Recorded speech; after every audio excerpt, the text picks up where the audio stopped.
إن إبراهيم كان أمة قانتا لله حنيفا ولم يك من المشركين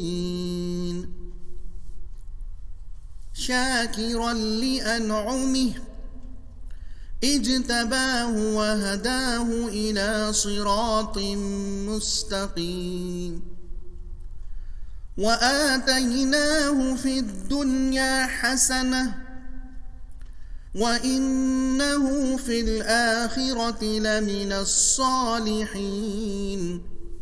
ثم أوحينا إليك أن اتبع ملة إبراهيم حنيفا وما كان من المشركين إنما جعل السبت على الذين اختلفوا فيه وإن ربك ليحكم بينهم يوم القيامة فيما كانوا فيه يختلفون ادع إلى سبيل ربك بالحكمة والموعظة الحسنة وجادلهم بالتي هي أحسن إن ربك هو أعلم بمن ضل عن سبيله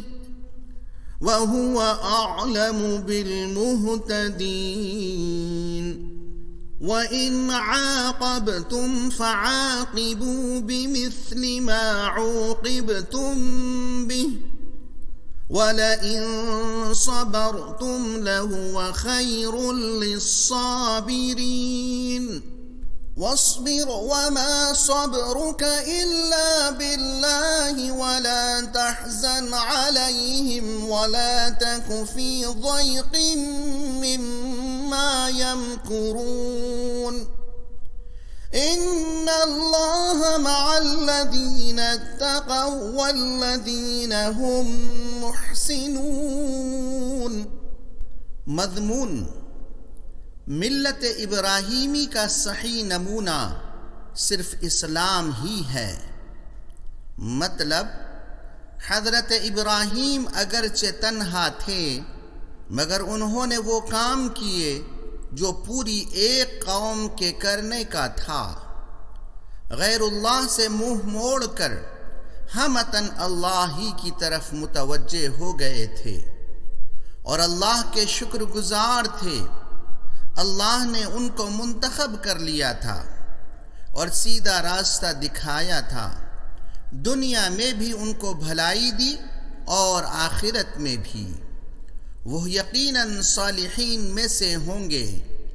मिल्लत इब्राहीमी के अगर कोई सही पैरो हैं तो वह नबी और इनके साथी हैं जिनके अकायद में शिर्क का कोई शायबा नहीं है।